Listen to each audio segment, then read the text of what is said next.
Megan Marx, it is so good to see you. How you doing? I'm doing pretty good. It's good to see you too. Yeah, it's look, this has been a long time coming.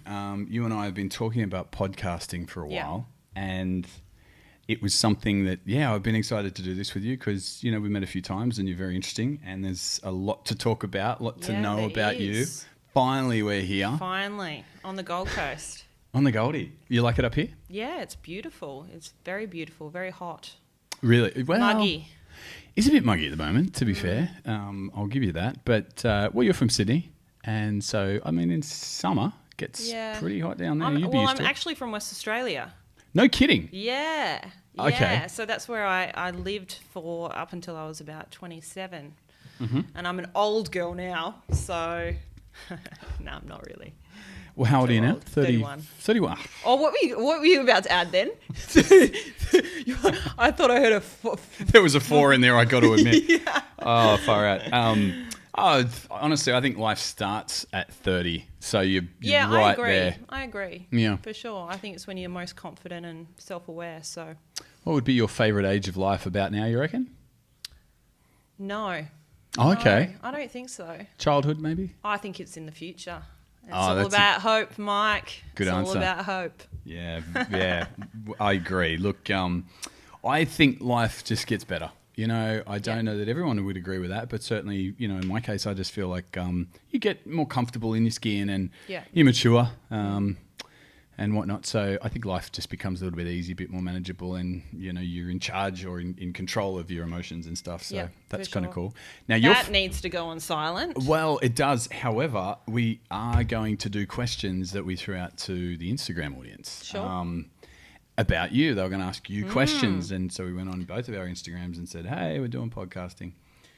Let's see what you got. Let's see what bites you got. Oh, wow. Okay. Let's see. Can you do this for me? Because I don't know where to go for that. Oh, here we go. All right. What's happened? You literally don't know. Well, Bill asked a question. Oh, did he? Okay. Let's start with that question. Okay, wait, there's a few. Okay. Now, the thing is, so that, people watching get the idea. We'll start with Bill, but there's one, and then there's a few questions here. Okay. Did someone... Okay. Oh, Bill, why didn't you get asked back on BIP? What's BIP? BIP, Bachelor in Paradise. Oh, okay. So I've done Bachelor and I've done Bachelor in Paradise once, but I honestly think I wasn't asked because... I'm not enough drama for people. Really? I'm pretty relaxed. So that can be an issue for producers when you don't do what they want you to do and you just want to drink cocktails. Megan, go on this date. Oh, really? I just got a drink. No. Really? Okay. So, look, I got a confession. I haven't watched Bachelor in Paradise. I've seen... Yeah. What happens there? So some of the ex-contestants get us to go along to an island, I think, somewhere. Is it? It's basically, pretty much that. So it's kind of, I guess it's kind of like Love Island in a way, except instead of a recoupling, it's a rose ceremony. So either the guys are in control or the girls. So they get everyone on there and, you're fighting for roses and for whoever you want in paradise. And Bill's question, that's interesting because I would think so you can go on this show more than once, is that right? Yeah, well, quite a few people have. I was on season 1, so at that time, it was a new concept. Yep.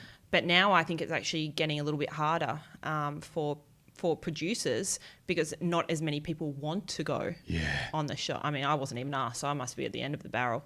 Bottom of the barrel. Bottom of the barrel. Do you think, that's the question I've actually wanted to sort of explore, are people, I know there's still an appetite for reality TV, people love it, but I get a feeling the producers are going to be very soon sort of struggling to find people because it doesn't always end up well for people. I was just going to say, I think, despite that, there's so much information out there about how traumatic it can be or the amount of people that have had mental health issues arising from going on reality TV. Mm-hmm. But every year, the applications for these shows goes up and up and up. What's that about? People are just suckers for punishment. Yeah, they are. I guess everyone has to make their own mistakes. What about you? You'd probably heard about Married at First Sight before and some of the problems people had, but you still applied. Well, yeah, probably like most people. I'm optimistic. I'm a bit of an optimist. You think, oh, that won't happen to me. Oh, yeah. I'll be just fine. Yeah. I'll edit myself. I just won't say anything bad. Yeah. It doesn't work like that. You know what? Funnily enough for me, I felt like I was edited better than I behaved. No kidding. No, I'm probably one of the only. After Bachelor, I was like, oh my gosh, all these things I said and did are going to be, all over the country. My poor family, and then the show came out and they'd painted me, as someone really nice. So you did really well there. Wow, you dodged a bullet. So editing can go both ways. Far out. Look, yeah, it can. I feel like I wish mine had gone your way a little bit more. Yeah. I don't think your edit was that bad, though. I guess it depends on the audience watching, doesn't it? Yeah, well, somebody else was saying, people only see what they want to see. And I got to say, you mentioned when we were driving along before, we were just down at the Currumbin Wildlife Sanctuary, actually, visiting koalas and other animals that were injured. But we're driving along, and you said, you and I believe you were dating Jake Ellis at the time, when Maths was on, and you guys said, "Oh, we think he's." Really... We thought when watching the show, you call people characters. Okay. They're not people. Yeah. But we're like, Mike has a character. He's a great character. He's, Yeah. I'm a very logical person, Yeah. and. I think political correctness only goes so far, and I think you are quite well-spoken and politically correct. But at the same time, some situations can be black and white. Yeah. And I think that's definitely what you were like on the show. Well, thank you. Did you hear that, everybody? Everybody, take thumbs note. up from Megan Markson. Because I'm telling you, look, it's funny. You do get a lot of compliments and a lot of criticisms, and it sort of feels like not much in between. Like, I guess I'm polarizing, and maybe that's just the character that they wanted out of me. But we're not here to talk about me. We're here to talk about you. And we've got more questions, and I want to know about you because you are a fascinating character. Hang on. Ooh, I'm a character too now. You are. You are a bit of a character. Okay. Who is Megan? Well. Here we go. That's a big... What, they don't know you, or they metaphorically, who are you? Well, we can't pick up the tone of it since it's a text. I think they meant like, who are you? Who are you? Like who are that. You? Who are you? Who am I? I don't think that anyone can answer that. That's it's a tough one. It's the big question.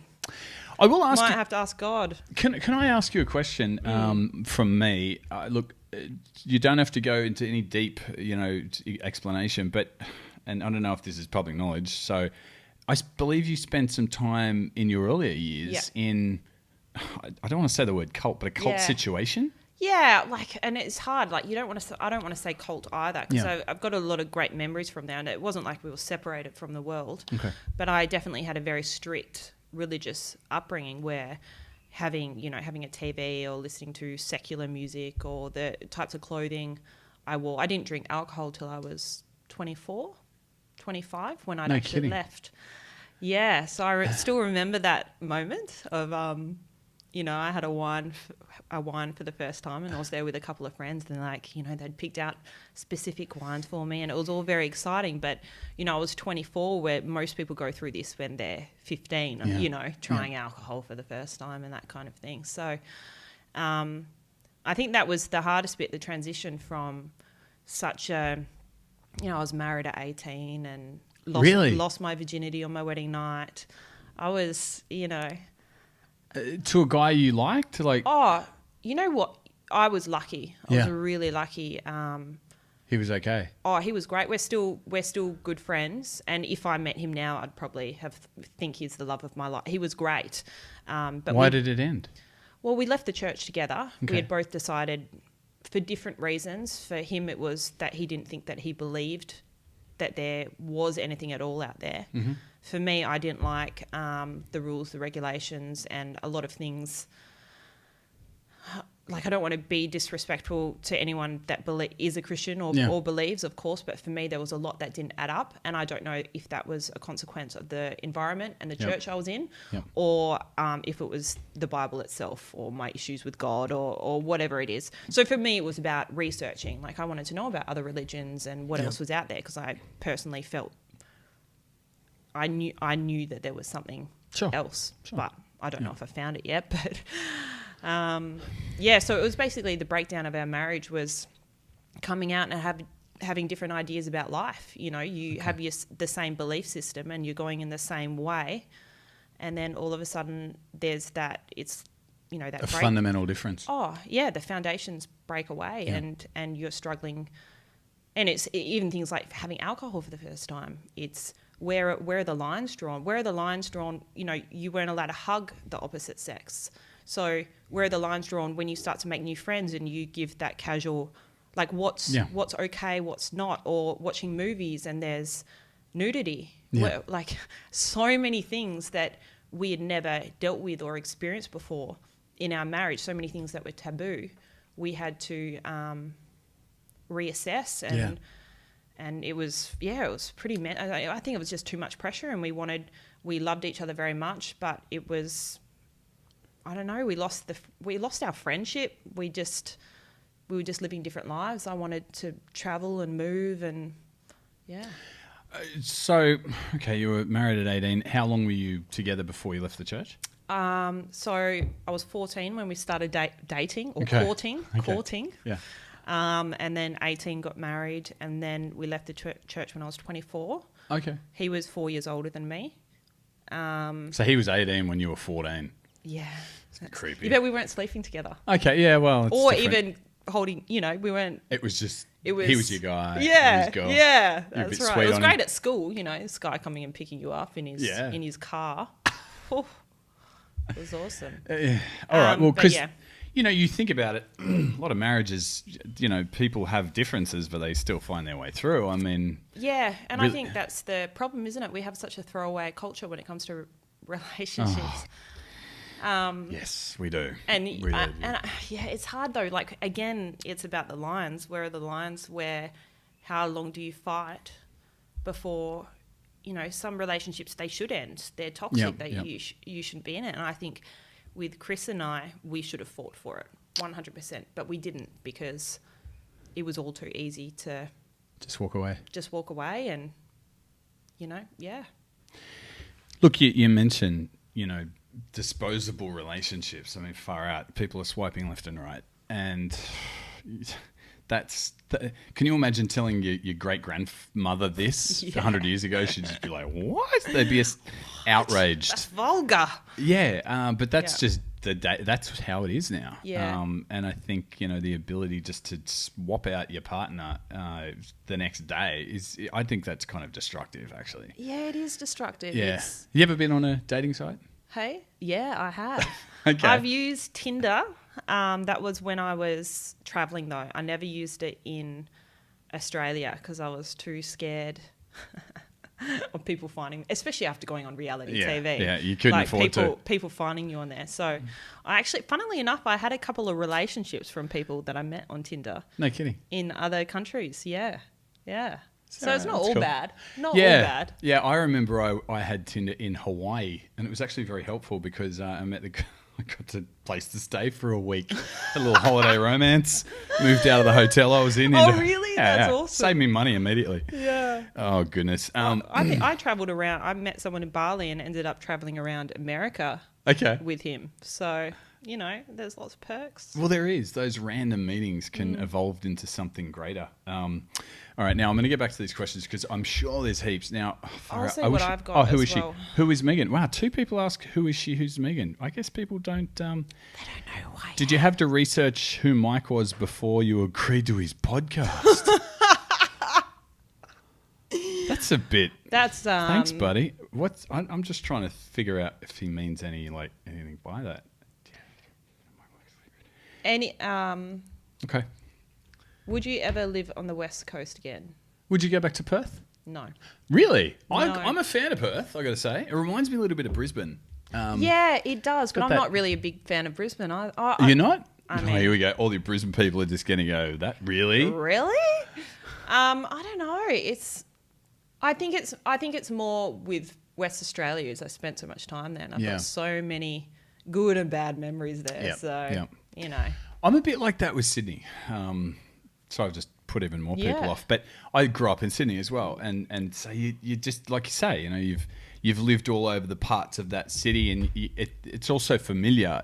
I mean, we're on the Goldie now, and it still feels like I'm on holiday up here because I'm only sort of still fairly new, and it's not. But do you think that's just change in general? Like, do you think probably, yeah. You know, because I've lived a lot of different places in Australia, and it always feels like that at first. Like Sydney felt like that for me. Yep. I was there for 9 months, and then end of that period comes, and it's like, oh, okay, time to move on. Okay. So, well, yeah. Look, it's funny, isn't it? I know that when I've travelled in the past, you know, I've lived abroad several times in different countries, and I've always said, you know, travelling's living, and I feel like it's just the different cultures around the world. You benefit so much just immersing yourself in them, travelling there, working, meeting the locals, seeing how they live. That's I mean, you can't buy an well, I suppose you can buy an experience. Well, you can't go to university and get an education in people. You really can't. Well, you can't, can you? Yeah, I'm actually like, oh, maybe you can. There's probably people like that. Sociology, anthropology, anyone? Well, it's true. But just you know, understanding how it is to fit into another society. You know, I was talking to you before, I used to live in Sweden. Yeah. And I lived in England, and I've lived in Central America and Greece actually as well. Oh, wow. Yeah, and to kind of, you know, when you've got, say, a routine in a country like that, you've got a job and you're now building your days and your timing around a work life, that's when you really, I feel, get to see Can you speak any other languages? Sorry, I'm just going to add that. Yeah, I speak Spanish, and I got pretty handy at Swedish for a while. Really? Yeah. Okay. Yeah. I've forgotten a lot of the Swedish, but I'm comfortable with Spanish. Yeah. I was in El Salvador, Central America, for 2 years. Again, we're getting back to me. How are you switching this around? Do you speak any other language? This was my role on the show. People would come to me and I'd just ask them questions. Oh, really? You know, I sort of did the same thing. Oh, really? So this is going to be like... this is going to be hard. Well, what about you? Tell me about how you're feeling. You're going to achieve nothing today. Oh, boy. Well, there's a question from Alora. Okay, let's hear it. Who's Alora? Alora is my best friend. Oh, yeah? My best friend. She is actually looking after my dog at the moment. Sorry. Why did she just do that? I've noticed this about you, Megan. You kind of put on funny, silly voices and say weird stuff out of nowhere. What's that about? I don't know. It's more like, it's like, don't you think the whole best friend thing is fun? Like, it's quite juvenile. Cute. Yeah. Oh, well, here's one for you.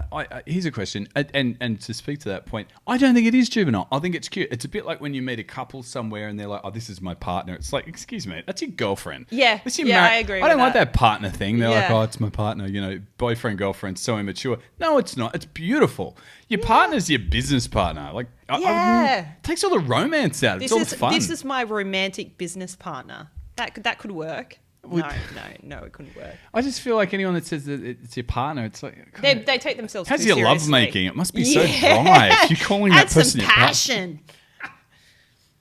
Exactly. This is my honey baby. Okay, she wrote, Mike, if you really had the choice, would you rather have me in your front seat? I'd have you both. Oh, come on. Where's your loyalty, Mike? Well, I got 3 seats. Unbelievable. I got 3 seats. Oh, okay. Oh, well, that's just practical then. Well, I would rather have you, Megan, because I don't know Alora. You got a picture of her? All right, let's bring her up. I'll show it to everyone. Okay. Let's bring up her Instagram. I'll be able to clip it into here. I'll just put it into here. Alora. What's she look like? Describe her. She's I didn't even need to say. Gorgeous. Actually, when I met Alora on Paradise, and so I was she's been on TV with you? Yeah. Okay. So going on, Osha's like, so who do you want to see in Paradise? And there were a couple of guys' names, and Alora was one of them. I really wanted to see Alora because I thought, you never know, she might swing my way. Okay. Let's just go into this. You do swing a little bit between genders. Yeah, swing. Nothing to say. different terminologies. I'm not a swinger, guys. I'm not a swinger, but I do like men and women. Okay. Yeah. Well, so yeah, do you? Which do you prefer to date? Who's easier to date? I've got to be honest. I've got to say, men are so much easier to date. No kidding. So much easier to date. Like, I would say I'm as attracted to men as women, as a rule. Okay. For sure. But in terms of relationships, I don't know if it's just my experiences, but I've struggled because I'm pretty, again, I don't want to stereotype men and women, but this is just from my experience dating women. I'm a pretty chilled person. I like to resolve issues by talking about things and not getting irrational or the thing is, we were fighting and I didn't mean it. You know when people say that? Those things that I said to you, I didn't mean it. Because I was, in the moment. No, I'm sorry. Not cool. You said it. Like you must have meant it. Yeah. Anyway, so I find that with women that it's you tend to fight a lot more, and they come home from work and they're mad and at you, really? And you don't know why. What? That's What not did fair. I don't know. Yeah, I don't know. But then again, I've dated men like that too. So. What a drag when someone comes home from work and they're in a bad. I mean, yeah, I guess perhaps you and I take for granted the ability just to snap out of a bad mood. Yeah, you know what I mean. That's something that some people really struggle with. Yeah, that's true, and I understand that you can't control how you feel, and you can't always control your emotions. Yeah. And maybe it's part of my upbringing that I really had to just because it was more like if you feel something, it doesn't mean you have the right to feel that way. So it would always be drawing it back and trying to be objective about the way that I was feeling. Okay. And I sort of expect other people to be able to do that, especially in a relationship where you're giving and taking and you're, especially with your energy so much. But yeah, I found it hard to date women. So good luck to you. I'm single now, so hey, it obviously hasn't turned out very well. But Yeah. no, to be fair, the last girl I dated was probably one of the best ones I've ever dated ever. Yeah. Just Sorry. Best ones. Yeah. Best Well, I've dated a few. humans. I mean, come on, let's be honest. Oh, for sure. For sure. So have I. Yeah. I could probably rival you, Mike. I You do never not know. bet that. Really? No, I haven't dated Okay. that many. How many you dated in your time? 2 serious relationships. Okay. And then just, holiday. Romances. Yeah. Yeah. Yeah. Yeah, no, I've got a few more than that, but I'm older than you. I mean, geez, what am I, 15 years older than you? Oh, far out. Oh. It's a bit, yeah, it's, sucks. I was just saying how good life gets, but it does. It gets older, but you want to be young. Look, yeah, okay, so you dated, would you say you've dated an equivalent number of men and women? Or Oh, no, not more at men all. than women, or the other way around? Definitely more men. Really? Definitely more men. But I've had a lot of relationships that sort of last, if you could even call it a relationship, where it's like, 4 months here and there. And Can I ask a question that Yeah. I'm going to pose a question to you, and I was just thinking about it. I'm not sure if it's a spicy one. And it's a little technical. Well, it's not technical. It might be a bit intimate. So you've obviously spent romantic evenings with men and women. just ask it. Who's better in bed, guys or girls? I would say that for the most part, women are better at oral sex. No kidding. Well, women know women. Yeah. Like They have the equipment. I'm not going to say how many, but I have been with women that have never been with a woman before. Really? And are pretty great at, going down there. Okay. Is that right? Yeah. And I think it's because you know what you like. So You just replicate that on someone else. and it's still new. It's still new and different and weird and exciting, I think, for anyone for their first time. But I would say, in general, I wouldn't say it's better or worse with one person to another. It's whether or not you have that energy and the same sexual preferences in general. So, okay, look, I mean, it begs the question. So you've said you've been with a woman that's never been with a woman. Talk us about the circumstances. What did you meet her in a bar or something? You know what? This is actually something that's actually interesting to talk about. Yeah, it is. Because the amount of times I've met women that have lied to me and said that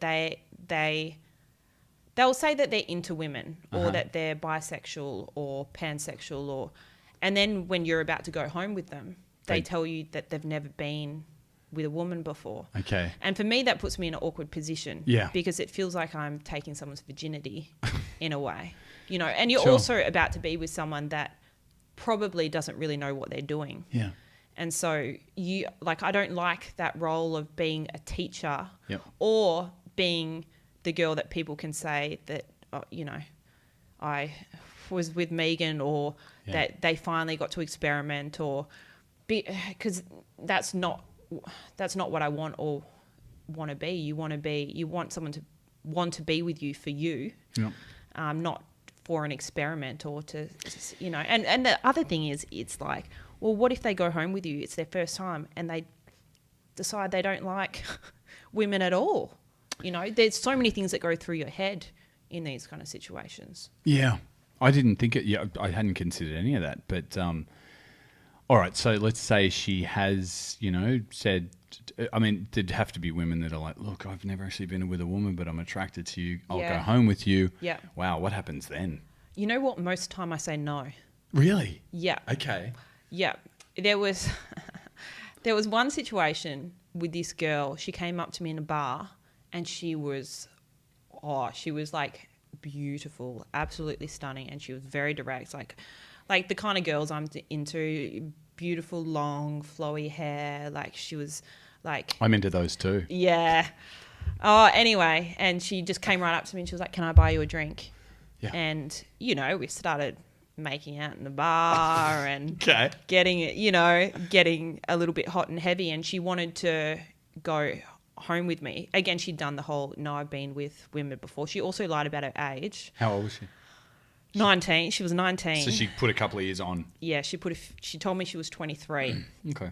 Anyway, so I said, look, if you're interested, because she'd told me she hadn't been with anyone, I was like, oh, I'm a bit uncomfortable with that. Yeah. I said, what about I take you on a real date? You know, I had an event coming up in a few days. It was in Perth. So she was like, great, fantastic. I took her to this event and she ended up going home with one of the male models from this event. And it was just like, but at the same time for me it was, well, I made the right decision in not going home with her. And I could just, even though in the bar it was different, like it felt like there was something that sexual chemistry. When I took her out sober, I didn't feel like, I didn't feel like she was actually into women. And again, you can't tell someone what their sexuality is, but it was a bit, it wasn't a very nice feeling. I can imagine.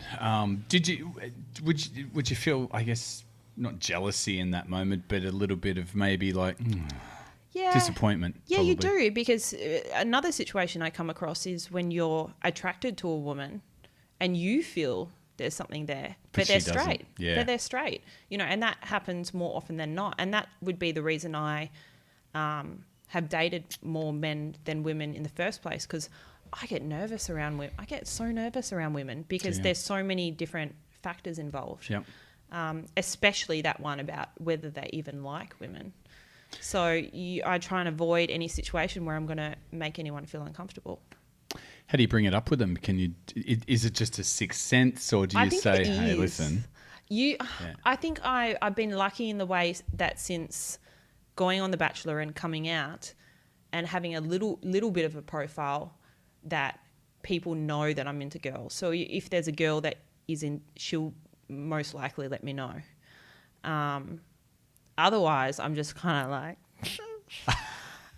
I don't know. It's weird. Like my friends are like, you get so weird around girls you like. You just, I don't know. I feel like a schoolboy. Whereas with guys, it's like, it's like confidence, you know? It's so different. Well, you'd know where you stood with most men. I mean, that's right. You know, but with a girl, it's like, oh, hang on. And the signals are different, and it's... Is there a signal that's a really... What, I wish there was. Can we create something? Like a certain handshake or something. What? Just this. It's like Gollum. No. Like they say with gay men, you know, they've got their little handshake. They don't. Yeah. They don't. Come here. There's no... I've never had... Have I ever had a man do that to me? No. Oh, maybe no one's ever... Are you disappointed? Well, maybe a little. No, I've had definitely gay men hit on me, but I'm just thinking Maybe they've done that, and you've been like, oh, yeah. What are you doing there? What are you doing? Or far out. Did you just make that up? No, you so did. Don't stitch me up here. No, I'm serious. Seriously, that should be a thing though, because then you'd It know is and a you'd go, thing. hey, you'd go. It is a yeah, thing. No. It is. A It's thing. not. It is. How have I not heard of it? I don't know. Maybe it's a universal. It's like saying hi. I thought it was. What does this mean? It's a bit. What does this mean? What does this mean? All right, I'm going to have to take your word on it. Now I'm going to keep an eye out for Yeah. that. Every time I shake someone's hand, what's happening you down should there? just do it a few times and just see what happens. No, Just to I'm not check. going to do that because if someone else knows it, they'll be Just like, do it to "What?" women. Do it to women. That would be. That would be confusing for them, though. They'd be like, I don't do you usually. think I'm a man? Oh. Well, it should just be that because it means, are you interested? Yeah, maybe it should just be for everyone. Should be for everyone. Yeah. It should be across And then the- if they're like, oh yes I am, or if they're not, you can be like, oh, I think you mistook that for something else. I'm going to have to research this now because anytime I learn a new thing, I want to know all about it. I'll tell you a story real quick. When I was in Bali a few years ago, and this is a story about a guy coming on to me. And I met this guy in the pool. Far out. This already sounds... So I'm in the pool and this really handsome, like Chilean guy, like Latin guy. Yeah, I love right? Chileans. Do you? Yeah. I can see that. He jumps in the pool and it was just the two of us and we're chatting away and, I'm speaking Spanish with him and whatnot. Anyway, he said, who you here with? And I was actually going to meet some friends in a couple of days, but I had a couple of days to myself, so I'm on my own. Let's catch up and we'll, go out to dinner and have some drinks. Yeah. So he said, yeah, that's no problem. So we went back to our hotel and his room was right next to his room was right next to mine. This is only like the middle of the day or something. And I was like, oh, well, we're neighbours. That's cool. So I'll know where to come to pick. Did you know he was gay? I didn't. Okay. No, So he... No idea. Okay. No, All sorry, right. I should have mentioned that. So I've gone to my room and I had a shower and I think I watched a movie and stuff because we had a few hours to kill. So anyway, a couple of hours later, I get dressed and I went next door and I knocked on his door because it was time to leave. And the doors opened and there he is in just a towel. Oof. And he's like wet. Oh, the wet Right? look. He looked good. I mean, don't get me wrong. Like, Yeah, he he looks was in great. great shape, this guy. And I'm okay with that. Far out. I've been in the locker room many times and I've sort of walked down, hey man, like I'm ready to go kind of thing. He's like, oh yeah, sure. Just grab a seat. And Oh, no. I know, thinking nothing of it. My gaydar is so off. I don't even have one. And I'm like, yeah, sure. Okay, no problem. I'll just wait for you to... And then he's gone... I don't know why I'm telling you this. Gone to the bathroom, and as he walked to the bathroom, he dropped his towel. So I've seen his ass, his bare ass walk in the bathroom. Like, that's odd. Okay, well, maybe that's a better signal than this. Well, I can tell you, he didn't do that, I'm sure of it. I mean, we were in the pool.